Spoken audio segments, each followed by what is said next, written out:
Olá, voltamos em Conexão Legal. Hoje entrevistando o Dr. Blatt. Vamos falar um pouquinho, estamos falando, aliás, um pouquinho do Ministério Público. Dr. Blatt, nós estávamos num debate aí, até acalorado, a respeito da investigação criminal. Eu, particularmente, tenho minhas ressalvas quanto a isso, mas seria natural porque eu sou advogado. Sem dúvida, né? Sem dúvida. E da sua parte, natural porque é um promotor. Mas, poxa vida, se tanto se reclama a respeito da prestação jurisdicional do Estado, os processos não andam, os processos demoram muito tempo, e eu parto do princípio que um processo que demorou 10 anos, independente se a pessoa ganhou ou perdeu, já não houve justiça. O objeto já se perdeu, né? Justamente. Sem dúvida.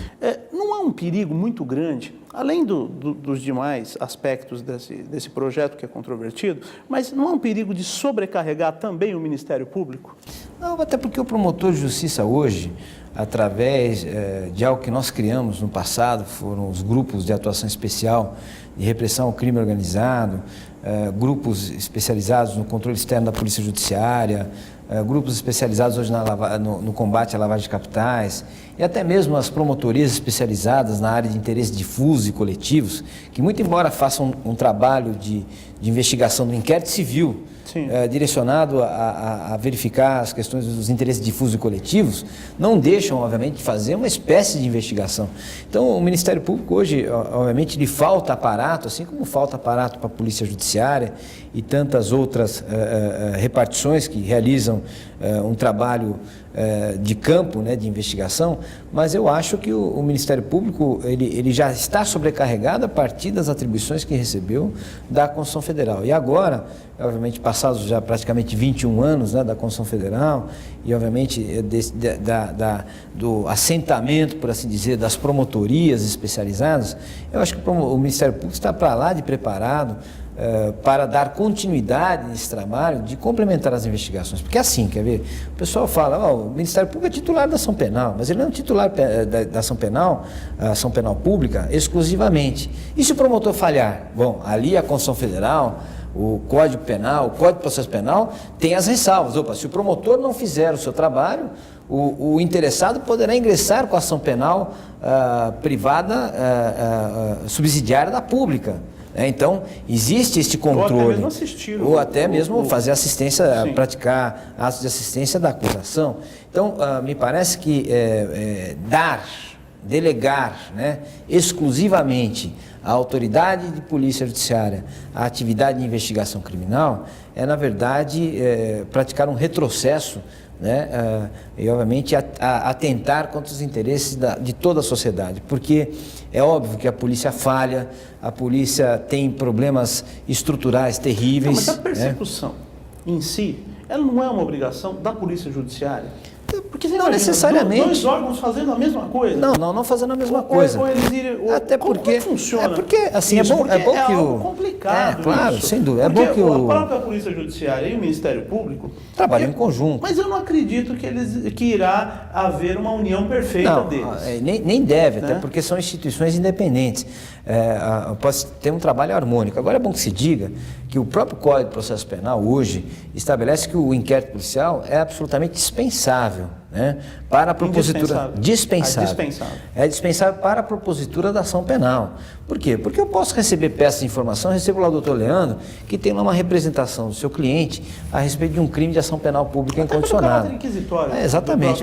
O inquérito policial ele é perfeitamente dispensável e o próprio Código de Processo Penal estabelece que o juiz nenhum criminal pode condenar alguém pela prática de uma infração penal com base exclusivamente no inquérito policial. Isso, inclusive, foi a reforma. Não há contraditório, não há para defesa, enfim, é meramente administrativo, um ato administrativo. Então, nesse sentido, me parece que dar exclusividade à polícia ou a quem quer que seja da investigação é exatamente traduzir um prejuízo cabal à própria sociedade. É um prejuízo, inclusive, aos próprios advogados, que certamente na ação penal privada não poderão realizar nenhum ato de investigação, não poderão pedir nenhuma busca e apreensão inerente à contrafação de marcas ou de propriedade industrial, concorrência desleal, prática de crimes contra a honra, enfim, todos aqueles crimes previstos no nosso ordenamento jurídico penal e que são de ação penal privada. Então, me parece que a discussão se dá através de uma questão corporativista, tanto do Ministério Público quanto da Polícia Judiciária. Eu acho que, independentemente de dar a possibilidade, né, ou seja, ou de manter essa possibilidade do Ministério Público realizar a investigação criminal, o que nós precisamos hoje, doutor, é procurar, né, o bom senso, né, que a Polícia Judiciária, o Ministério Público estejam unidos, né, de forma harmoniosa, porque tanto um quanto o outro são funcionários públicos, né, e devem prestar um serviço público a toda a sociedade. O objetivo maior, é o desenvolvimento da sociedade. Exatamente. Mas, então, eu acho que isso deveria ter sido feito de uma maneira a reformular também as polícias. Sem dúvida. Porque somente dá poder ao Ministério Público, um poder já conferido à nossa Polícia Judiciária, não seria, literalmente, uma colisão de interesses que talvez sejam interesses diferentes, ao que pese, deveriam ser interesses comuns? Eu acho assim, a Constituição Federal pecou nesse aspecto ao cuidar, no artigo 144 seguinte, da questão da segurança pública.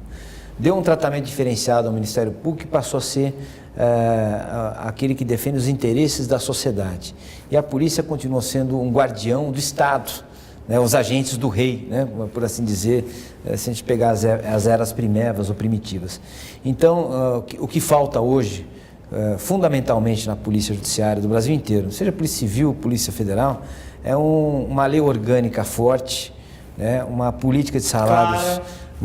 Uma política de salários precisa, sim, que haja uma garantia constitucional para que esses delegados de polícia possam exercer sua atividade de polícia judiciária sem qualquer constrangimento, sem qualquer tipo de pressão política.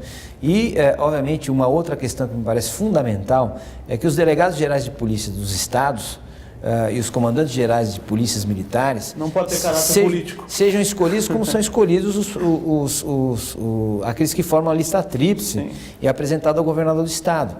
Então, talvez, tirando esse caráter político, né, porque toda vez que muda um governador, se verifica um pânico geral dentro da polícia. Estrutura, toda uma entidade. E gera uma insegurança no policial. Hoje o policial está no departamento fazendo um trabalho excelente, maravilhoso, tranquilo, enfim, está representando bem ali os interesses da sociedade. De repente muda o governador, muda o secretário, muda o delegado-geral e aí vai tudo à bancarrota. Ele estava num departamento cuidando de um problema sério e acaba indo fazer plantão num distrito aí no final do mundo, né? No final. Doutor Blatt, nós iremos para um rápido intervalo e voltamos. Você de casa, continue em Conexão Legal.